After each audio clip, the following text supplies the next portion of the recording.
तुझं ते संशोधन आता फार झालंय बरं का चांद्या. मी तोडून फोडून टाकीन एखाद दिवशी सगळी तुझी लॅब. अंध्याच्या वाक्याने मी दचकलो. मागून कधी लॅबमध्ये शिरला समजलंच नाही. त्याचे डोळे त्या दिवशी कधी नव्हे ते लाल भडक दिसले. बॉटनीमध्ये माझं महत्त्वाचं संशोधन शेवटच्या टप्प्यात आलेलं होतं. दिवस रात्र मी लॅबमध्ये जीव तोडून काम करत होतो आणि हा मला फार झालं म्हणत होता. त्याचं ऐकणं मला शक्य नव्हतं. आम्ही लहानपणापासूनचे इतके जवळचे मित्र होतो की काहीही झालं तरी आमचे संबंध सहजासहजी तुटणं शक्य नव्हतं. भांडणं आणि वाद हा आमच्या दोस्तीचा एक भाग होता. तरीही आजचं त्याचं वागणं मला खटकलं. मी त्याला स्पष्ट शब्दात ठणकावलं, हे बघ अंद्या, हे संशोधन आणि ही लॅब आता माझ्या आयुष्याचा अविभाज्य भाग बनली आहे. 1000 वेळा तुला सांगितलंय, आवडत नसेल तर तू इथे येत जाऊ नकोस. आपण बाहेर भेटतो ना, जा. इथल्या एका इन्स्ट्रुमेंटला जरी हात लावलास ना तरी मी काय करीन याचा नेम नाही. काय करशील रे, काय करशील? तुझ्या अंगात धमक आहे का मला मारायची? तो जवळजवळ अंगावर धावून आला होता. थोड्या वेळानं चरफडत म्हणाला, साला तो बॉटनी सब्जेक्टच भंगार आहे. काय तुला त्या फालतू वनस्पतीत दिसतं कोणास ठाऊक. ही रोपटी आणि झाडं झुडपं पाहून आपलं तर टाळकच सटकतं. एक दिवस ना कॉलेजमध्ये येऊन ती बॉटनी लॅब जाळूनच टाकतो. कशाला तू याच्या नादाला लागला रे? घर कोंबड्यासारखा लॅब कोंबडा झालायस तू. अरे जरा बाहेर पड. स्वतःच्याच विनोदावर खुनशी हसत तो म्हणाला, हे बघ अंद्या, लोक मला म्हणतात कशाला तुझ्या नादी लागतोयस.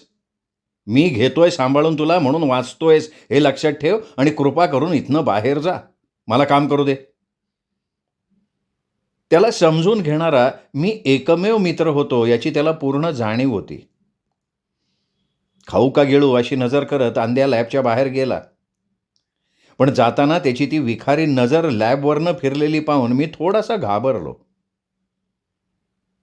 आजचं त्याचं वागणं नॉर्मल नव्हतं. तसा एरवीही वागताना तो लहानपणापासूनच कधीतरी अचानक बेभान व्हायचा. पण आज मला त्याच्या वागण्यात वेगळी झाक दिसली. आज तो कधी नव्हे ते मेंटली ॲबनॉर्मल वाटला. मी थोडासा हादरलो. त्याला पानं, फुलं आणि वनस्पती संबंधी प्रचंड चीड येण्याचं एक कारण मला माहिती होतं. कित्येक वर्ष जीवापाड प्रेम करत असणाऱ्या मैत्रिणीने, मृण्मयीने त्याला लग्नाला नकार तर दिलाच होता, शिवाय परत भेटू सुद्धा नकोस असं स्पष्ट सांगितलेलं होतं. तडफड झाली होती त्याची. तिला पानाफुलांचंच काय, पण कुत्र्या मांजरांविषयी प्रचंड लळा होता. तिच्या बंगल्याभोवतीची बाग म्हणजे छोटं जंगलच होतं. बंगला झाडीत लपलेला होता. नाना तऱ्हेची फुलझाडं तिनं जमवली होती, वाढवली होती. मी त्यांच्याशी बोलते, गप्पा मारते असं ती नेहमी म्हणायची आणि त्यावरनं हा चिडायचा. ती कायम पानाफुलातच रमलेली असायची, त्यामुळे कदाचित त्याला चीड यायला लागलेली असावी. तिने नकार दिल्यावर यानं तिच्या बागेची नासधूस केली. मग तर ती त्याच्यावर प्रचंड चिडली. तोंड दाखवू नकोस परत म्हणाली. पूर्णपणे संबंध तोडून टाकले. आणि आता मी, त्याचा एकुलता एक जवळचा मित्र, आकंठ वनस्पतीशास्त्रातच बुडालेलो होतो. आपल्या अशा विचित्र वागण्याला लोक आपल्याला घाबरतात असा त्याचा समज असावा किंवा त्याला हिरव्या वनस्पतींची ॲलर्जी फार पूर्वीपासून असावी असं मला वाटायला लागलं होतं. सहज मी विचार करायला लागलो तेव्हा मला जाणवलं त्याची सुरुवात लहानपणापासूनच झाली होती. त्यांच्या वाड्यात आम्ही भाडेकरू म्हणून राहत होतो. आम्ही खालच्या मजल्यावर राहायचो तर ते पहिल्या मजल्यावर माडीवर राहायचे. वरती कायम धड धड आवाज चालायचे आणि काहीतरी फेकाफेकीचे, आरडाओरडीचे तर कायमच. पहिली दुसरीपासून आम्ही एकमेकांना ओळखत होतो. तसा तो 2-3 वर्षांनी मोठा होता माझ्यापेक्षा. कोणाशीच त्याचं पटायचं नाही. त्याला कोणी मित्रही नव्हते. सगळ्याच बाबतीत एक्सेंट्रिक होता तो. त्याची आई आमच्याकडे तक्रार करायची. हा पालेभाज्या खातच नाही. ताटात वाढली तर ताट भिरकावतो. एवढा संताप काय कामाचा? आई-बापच जिथे वैतागले होते, तिथे लांबची मंडळी सोडा, आसपासचे सगळे हतबल झालेले होते. चुकून कोणाच्या घरी गेलं तर हा आधी किचनमध्ये जाऊन फ्रीज उघडायचा आणि न आवडणाऱ्या वस्तू बाहेर फेकायचा. बाहेर येऊन खेळण्यांची आदळआपट करायचा. फ्लॉवर पॉट तोडून फोडून टाकायचा. हिरव्या रंगाची झाडं, वेली पाहिल्या तरी तो बेभान व्हायचा आणि त्यात आता मृण्मयीच्या नकाराची भर पडली. तसं त्याचं नाव अरविंद होतं, पण अरविंदचं आंद्या कसं झालं समजलंच नाही. आणि अरविंद म्हणून हाक मारण्याच्या तो लायकीचाही नव्हता. पूर्ण नावाने कोणी हाक मारली तर तो चमकून पाहायचा. व्हिम्झिकल, गॉन केस म्हणून लोक त्याच्याकडे दुर्लक्ष करत. आम्ही एकाच शाळेत होतो. टेक्निकल हायस्कूलला असताना 8वी ते 10वी मधल्या सगळ्यांना स्मिथी म्हणजे लोहारकाम विषय होता. प्रॅक्टिकलला सगळे वर्ग एकत्र असायचे. एकदा सर आम्हाला उंच अशा क्युपोला फर्नेससमोर जाळ पेटलेला असताना त्यात लोखंड लाल होईपर्यंत तापवून ऐरणीनं घणानं ठोकून आकार कसा द्यायचा ते शिकवत होते. आम्ही भट्टीत लोखंडाचा तुकडा तापवत होतो. आमच्याबरोबर कांत्या नगरे होता. कांत्याची हिरवी पॅन्ट आणि तसलाच फुलाफुलाचं डिझाईन असलेला शर्ट बघताच आंद्याबी थरला, अस्वस्थ झाला. त्यांनी खिशातलं 10 पैशाचं नाणं काढून ते भट्टीत टाकून लाल केलं आणि बाहेर काढून त्या ऐरणीवर पाय ठेवून घणानं ठोके मारण्यात दंगा असणाऱ्या कांत्याच्या मांडीवर दिलं ठेवून. म्हणाला त्याला, "परत हे असले कपडे घातलेस ना तर असा लाल झालेला लोखंडाचा तुकडा शर्टात टाकीन तुझ्या." ते लाल झालेलं नाणं कांत्याची पॅन्ट जाळून मांडीवर गेलं. तो वेदनेनं कळवळायला लागला. थया थया नाचायला लागला. अंध्याचा संताप बघून सर बघत राहिले. हेडसर आले. त्यांनी त्याला बाजूला खेचलं तरीही त्याचा संताप कमी होईना.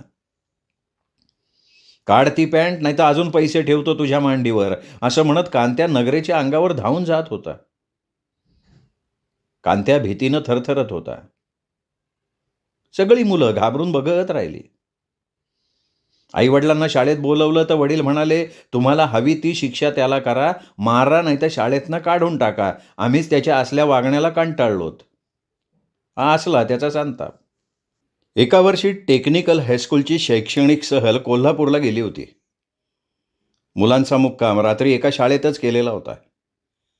सकाळीच उठून आवरून पन्हाळगड पाहायला जायचं ठरलं होतं. सकाळी सरांनी सगळ्यांना उठवलं. सगळे आवरून तयार झाले. सरांनी मुलांची हजेरी घेतली. अंध्या कुठे दिसेना. शिक्षक मंडळी वैतागली. शिपायांनी सगळे वर्ग पाहिले, तो काही दिसेच ना. सगळं ग्राउंड पिंजून काढलं, याचा पत्ता नाही. पुढच्या प्रवासाला निघालं नाही तर सगळं वेळापत्रक कोलमडणार होतं. गाव नवखं, ओळखीचं कोणी नाही, काय करणार? डोक्याला हात लावून सगळे बसले होते. इतक्यात वरून किंचाळण्याचा आवाज आला. "सर, सर, त्या हिरव्या रोपांच्या कुंड्या काढून टाका, नाहीतर माझ्या हातातली ही कुंडी मी सगळ्यांच्या डोक्यात घालीन." सगळ्यांनी वर पाहिलं. शाळेत एक उंच टॉवर होता. त्याच्या दारा खिडक्यांवर चढून अंध्या छपरावर जाऊन बसला होता. त्याच्या हातात एक कुंडी होती आणि ती त्यांनी बरोबर मुलांच्या डोक्यात पडेल अशी धरली होती. त्याच्यावर ओरडलं तर तो घाबरून कुंडी सोडेल आणि अनर्थ घडेल, शिवाय तोही पडण्याची शक्यता. त्यामुळे कोणी ओरडूही शकत नव्हतं. सगळे घाबरले. शेवटी सगळी मुलं कामाला लागली. आसपासच्या फुलझाडांच्या कुंड्या उचलून मागच्या बाजूला नेऊन ठेवल्या सगळ्यांनी. मग हातातली कुंडी बाजूला फेकत हा सावकाश खाली आला. तेव्हा सगळ्यांच्या जीवात जीव आला. कधी कधी अचानक डोकं फिरल्यासारखा तो का वागतो ते कोणालाच समजत नव्हतं. त्याचा अर्थ आत्ता मला थोडा थोडा समजायला लागलेला होता. शाळेत असल्यापासून त्याला त्याच्या वर्गातली मृण्मयी आवडायची. तिला लिहिलेल्या पत्रांनी आणि तिच्यावर केलेल्या कवितांनी 100 पानी 2-3 वह्या भरलेल्या होत्या. पण तिला दाखवायचं डेअरिंग काही त्याचं झालं नाही. तिने त्याला नकार दिल्यानंतर माझ्यासमोर लहान मुलासारखा रडत रडत त्यांनी त्या वह्या टराटरा फाडून जाळल्या होत्या. अंद्या गणितात मात्र खूप हुशार होता. वर्गातही पहिला दुसरा नंबर असायचा त्याचा. त्यामुळे त्याला शाळेतून काढून टाकणं शिक्षकांनाही योग्य वाटत नव्हतं. मोठा झाला की आपोआप सुधारेल असं त्यांना वाटत असावं, पण तसं घडलं नाही. उलट जसं वय वाढत गेलं तसा वागण्यातल्या हिंस्त्रपणा वाढायलाच लागला. पूर्वी कधीतरी येणारा हा संतापाचा अटॅक आता वारंवार यायला लागला. त्याचे आईवडील मला म्हणायचे की बाबा रे, तूच त्याला समजावून सांगू शकशील, ऐकलं तर तो तुझंच ऐकेल. त्यामुळे माझ्यावर एक प्रकारची नैतिक जबाबदारी असल्यासारखं मला वाटायचं. मी त्याला 1000 वेळा वेगवेगळ्या पद्धतीनं सांगायचो. काही दिवस तो चांगलं वागायचा, पण अचानक कधीतरी बेभान व्हायचा. महत्प्रयासानं मी त्याला मृण्मयी प्रकरणातनं बाहेर काढलं होतं. पण त्याचा रोपट्यांवरचा आणि झाडाझुडपांवरचा राग मात्र दिवसेंदिवस वाढत चालला होता. त्याच्या आईनं लावलेली तुळस जेव्हा त्याने उखडून टाकली, तेव्हा मला सुद्धा राग आला होता आणि तरीसुद्धा शांतपणे मी त्याला म्हणालो की अरे अंध्या, सगळे साधू संत सांगून गेलेत, वृक्षवल्ली आम्हा सोय रे. किड्या मुंग्यांना पण दुखवू नका आणि तू तर मुक्या बिचाऱ्या कुंडीतल्या रोपांना, वेलींना, फुलांना त्रास देतोस.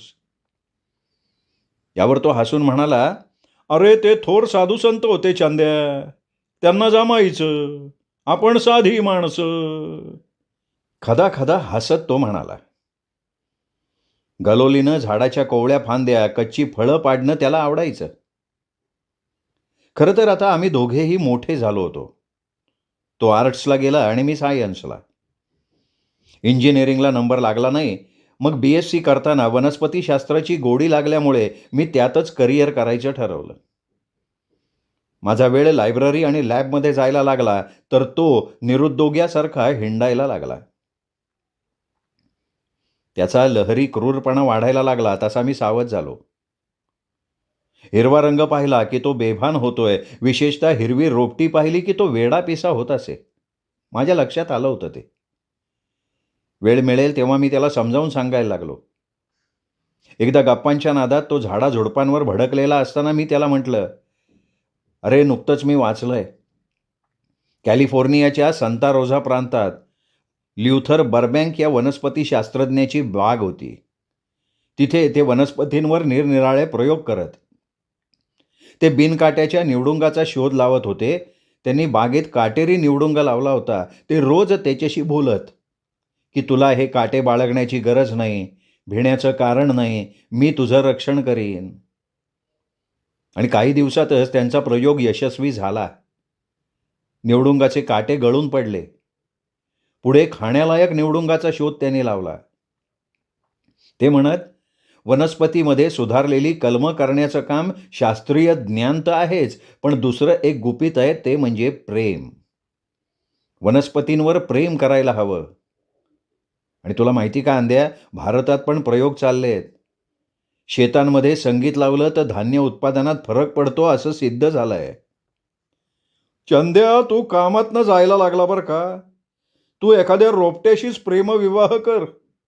अरे दिवस रात्र तुला तसल्याच गोष्टी दिसायला लागल्यात की. असं म्हणत तो खदा खदा हसायला लागला. तसा थोडा संतापून मी म्हणालो, अंध्या तू जरा जपून राहा. तुला माहिती आहे का, झाडं सूड सुद्धा घेऊ शकतात बरं का. लंडनमध्ये एका माणसानं त्याच्या बायकोचा खून केला. ती रोज एका झाडाला पाणी घालायची. एक दिवस ती त्या झाडापाशी उभी असताना यानं समोरून बंदुकीनं गोळी झाडली. गोळी तिच्या डोक्यातनं आरपार गेली आणि तिच्या मागे असणाऱ्या झाडात घुसली. बायको गेली. पुढे काही वर्षांनी त्याने ते झाड पाडायचं ठरवलं. पहिली कुऱ्हाड झाडावर मारताच त्यात अडकलेली गोळी सुटली आणि सरळ त्याच्या छाताडात घुसली. तो आणखीनच हसायला लागला. म्हणाला, आईला अरे पटेल अशी तरी गोष्ट तयार करायची ना राव. तू लेखक हो लेखक, रहस्यमय बरं लिहिशील. वैतागून मी विषयच बंद करून टाकला. मात्र कधी कधी तो खूप हळवा व्हायचा. मला त्याची कीव यायची. त्याचा मानसिक आजार कोणी समजूनच घेत नव्हतं. एकदा आम्ही गप्पा मारत लॅबच्या बाहेर आलो. तारेच्या कंपाऊंडवर वर चढत चाललेली हिरवीगार गारवेल दिसताच तो अचानक बेभान झाला. तडकाफडकी धावला आणि ती गारवेल त्यांनी तडातडा तोडून टाकली. मला समजलंच नाही काय होतंय त्याला ते. मी त्याला म्हणालो, "अरे काय केलंस हे? वनस्पतींना सुद्धा जीव असतो." "म्हणूनच जीव घेतोय मी त्यांचा. त्यांच्यामुळे मृण्मयीनं मला नाकारलंय." रागानं बेभान होऊन इकडे तिकडे बघत होता तो. "तू त्या फालतू वनस्पतीशास्त्रात डोकं घालायला लागल्यापासनं तू सुद्धा मॅड होत चाललायस तिच्यासारखा.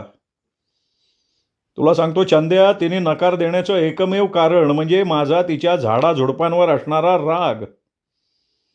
माझ्यापेक्षा ते तिला जवळचे वाटतात का? अरे भडकून तिच्या बागेतली सगळी फुलझाडं तडातडा तोडली आहेत मी. मला तोंड दाखवू नकोस म्हणाली. मला." आत्ताही त्याचा संताप अनावर होता. "त्यांच्यात कसला आलाय रे जीव? उद्या तू म्हणशील शेतातली भाजी तोडत असताना ती रडत असेल." अरे खरं आहे ते. असतोच त्यांच्यात जीव. तू जगदीशचंद्र बोस यांचं नाव तरी ऐकलंयस का? त्यांनी संशोधन करून सिद्ध केलंय माहिती आहे का? त्यांनी क्रेस्कोग्राफ नावाचं यंत्र शोधलं होतं. ते वनस्पतीची वाढ मोजू शकत होतं. समोर लावलेल्या पडद्यावर ते दिसायचं. माझं संशोधनातलं ज्ञान बोलायला लागलं. "अरे हो, ते माहिती आहे. म्हणून तर बी पेरलं की झाड होतं." छद्मी हसत तो म्हणाला. "आपोआप नाही होत. माणसासारखं अन्नपाणी लागतं त्यांना. शोषतात ते जमिनीतून. वनस्पतींमध्ये सुद्धा भावनाशील मज्जासंस्था असून त्यांना प्राण्यांप्रमाणे प्रेम, द्वेष, आनंद, भीती, सुखदुःख, क्रोध, मोह अशा अनेक भावना असतात. जगदीशचंद्रांनी क्रेस्कोग्राफ वापरून दाखवून दिलंय. ऑलरेडी सिद्ध झालंय." "चंद्या, तुझं वनस्पती प्रेम वाढत चाललंय बरं का. हे बघ, तुझ्या टेबलवर कसलंसं गवत दिसतंय ना, मी चोळामोळा करून टाकतो." मी प्रयोगासाठी कोवळी रोपटी आणली होती. ती टेबलावर पाहताच त्यांनी ती मुठीत घेऊन चुरगळून टाकली. "बघ, रडली का ही रोपटी?" "हो, नक्कीच. सेन्सिटिव्ह मायक्रोस्कोप खाली पाहिलं तर त्यांच्या मुळाशी हालचाल दिसेल. दाखवून देईन मी तुला." झाडाच्या खोडामधनं चाकू फिरवताच काही दिवसात ते मरण पावतं. म्हणजे ज्याला आपण झाड वठलं म्हणतो ना. वाढत असणाऱ्या वनस्पतीच्या टोकाला धातूची कांडी लावली ना तर वाढ थांबते. बाजूला काढताच वाढ सुरू होते. आणि त्यांना चाकू लावला तर आकडी आल्यासारखी फडफड सुरू होते. म्हणजेच त्यांना दुःख होत असतं. क्लोरोफॉर्म दिल्यावर तर त्यांची वाढच थांबते. आणि जगदीशचंद्र बोसांनी हे प्रयोग दाखवून सिद्ध केलंय. "तू एकदा दारू पाजून बघ ना, झाडं झेंगतायत का?" "मी पूर्ण वेडा आहे असं माझ्याकडे पाहत तो हसत राहिला. "हसू नकोस. तुला झिंगायला लावतील ते." मी रागाच्या भरात बोलून गेलो. मग सावरत त्याला समजावून सांगायला लागलो. झाडामध्ये रुधिराभिसरणाची प्रक्रिया चालू असते. जीवनरसांची हालचाल आपल्या शरीरातल्या रक्तदाबानं होणाऱ्या हालचालींसारखी असते. रेझोनॅल कार्डिओग्राम सारख्या गुंतागुंतीच्या उपकरणाचा शोध लावून त्याचे प्रयोग केलेत. मी सुद्धा तुला ते दाखवू शकीन." मी बाहेर जाऊन लॉनमधलं गवत तोडून आणलं आणि ते माझ्या प्रयोगशाळेतल्या पडद्यावर त्याला बघायला सांगितलं. मायक्रोस्कोप खाली ते धरतात समोरच्या पडद्यावर अतिभव्य अशी त्याची इमेज दिसायला लागली. एखादा अजगर तडफडावा असं ते दृश्य बघून अंध्या डोळे विस्फारून ते बघत राहिला. "बघ बघ बघ, आत्ता बाहेरनं तोडून आणलेलं गवत कसं हालचाल करतंय बघ." आणि हे तर काहीच नाही अंध्या. बोस साहेबांनी जे क्रेस्कोग्राफ यंत्र केलं होतं ना, त्याच्या खाली एखादी सरपटणारी गोगलगाय ठेवली ना तर समोरच्या पडद्यावर ती एखाद्या भरधाव धावणाऱ्या रेल्वेसारखी दिसायची. तसं गवत दिसेल. वडाच्या पारंब्यांसारखं क्षणाक्षणाला अकराळ विक्राळ होणारं. अंध्या आता अवाक होऊन डोळे मोठे करून सगळं बघत होता, ऐकत होता. एकदा का मी बॉटनीमध्ये शिरलो की दुसरं काही सुचत नाही मला. मी त्याला म्हणालो, अरे मला व्हॉट्सअपवर एक क्लिप आली आहे, ती तुला दाखवतो बघ. त्यात तर दाखवलंय की परदेशात अशा काही वनस्पती सापडल्या आहेत की त्या बघू सुद्धा शकतात. मी त्याला तो व्हिडिओ दाखवला. सॅमसारा नावाच्या वनस्पतीला चक्क डोळे दिसत होते आणि त्यांची बुबुळं फिरताना दिसत होतं. तो ती क्लिप बघत राहिला. बराच वेळ झाला तो काही बोलला नाही. मला समजेना, त्याला शांत बसलेला मी कधी पाहिलंच नव्हतं. माझं त्याच्याकडे लक्ष गेलं, तो प्रचंड घाबरल्यासारखा दिसत होता. एकाएकी अंड्या बिथरल्यासारखा करायला लागला. छताकडे डोळे करून बघायला लागला. मला समजेना हा असं काय करतोय. थोड्या वेळानं तो म्हणाला, आईला खरंच असे शोध लागलेत का रे? चंद्या, चंद्या, तू म्हणतो तसं खरं असेल ना, तर ही झाडं माझा सूड घेतील का रे? मला तर त्या वडाच्या झाडांची भीती वाटायला लागली आहे. अरे मी तिच्या बागेतली फुलझाडं तडातडा तोडली आहेत. लहानपणी तर दिसेल त्या झाडाला खिळे ठोकलेत. त्याच्या कपाळावर घाम जमायला लागला. आजपर्यंत मी त्याला असं पाहिलं नव्हतं. काय करावं मला समजेना. मी त्याला म्हणालो, हे बघ असं काही होणार नाही.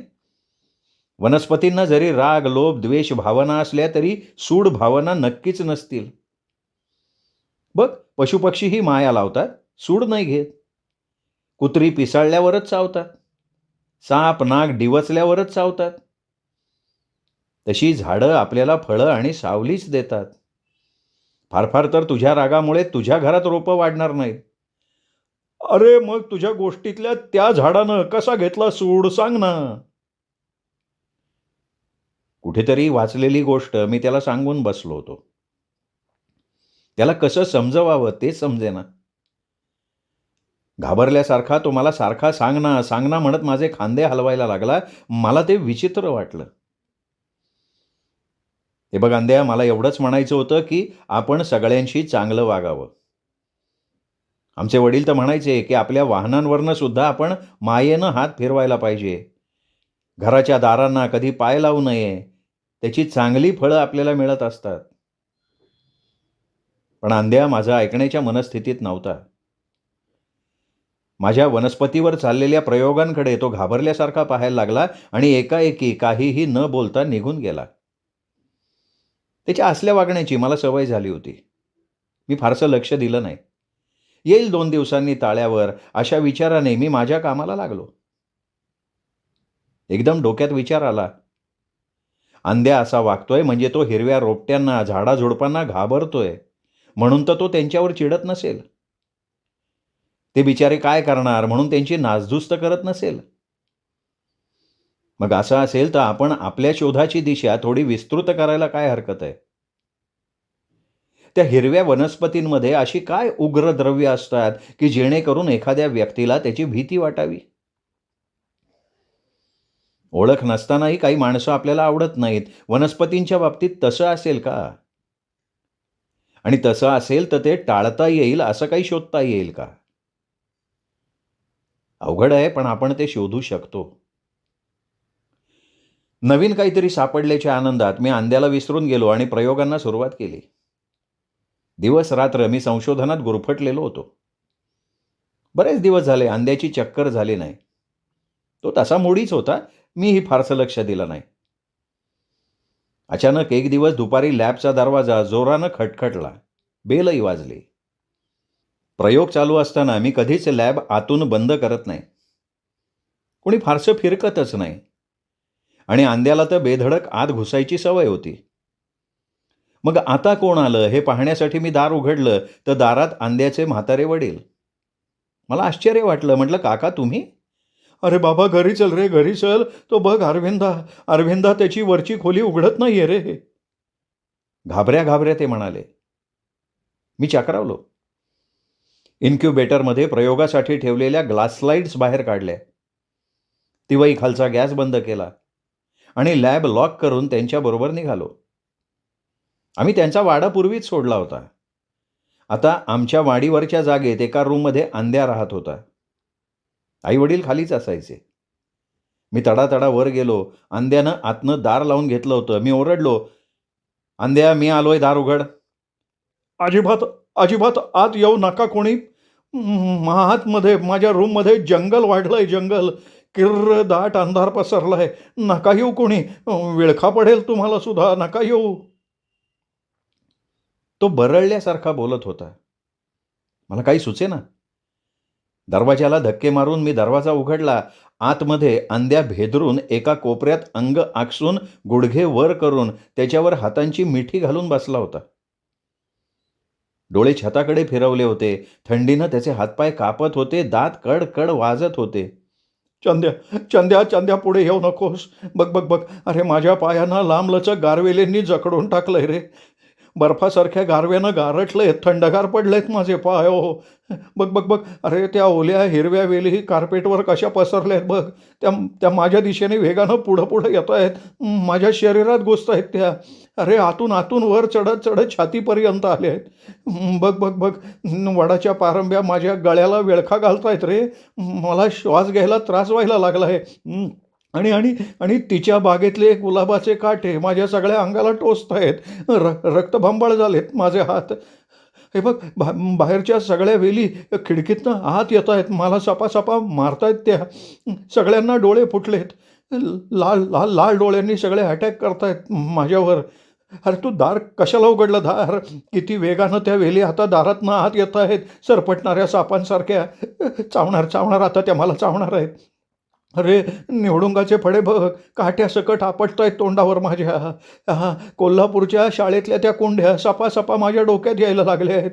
सूड घेत आहेत ते सगळे एकत्र होऊन माझा. छळलंय ना मी त्यांना लहानपणापासनं. बघ बघ बघ बघ बघ, आता सगळ्या अंगाला वेढा घालायला सुरुवात केली त्यांनी. अजगरासारखा विळखा घालतायत मला. गळ्यापर्यंत आल्यात वेली. खदा हसतायत सगळे. चंद्या, वाचव चंद्या मला. वाचव रे. घाबरून थंडी वाजल्यासारखा थडथड उडत होता तो. त्याचा आवाज मंद होत चालला होता. डोळे पांढरे व्हायला लागले होते, पण तो बोलायचं थांबत नव्हता. तेच तो बोलत होता. मी दिग्मूढ होऊन बघत राहिलो. माझ्या हातापायातलं त्राणच गेलेलं होतं. श्रोते हो, ही होती सदानंद भणगे सरांची बोटॅनोफोबिक ही कथा. सरांची ही कथा नवल या दिवाळी अंकात 2024ला छापून आलेली कथा आहे. कथा कशी वाटली कमेंट करून कळवा. चॅनल सबस्क्राईब करायचं राहून गेलं असेल तर चॅनल सबस्क्राईब करा. पुन्हा भेटूयात अशाच उत्तम कथेसह. तोपर्यंत नमस्कार मित्र.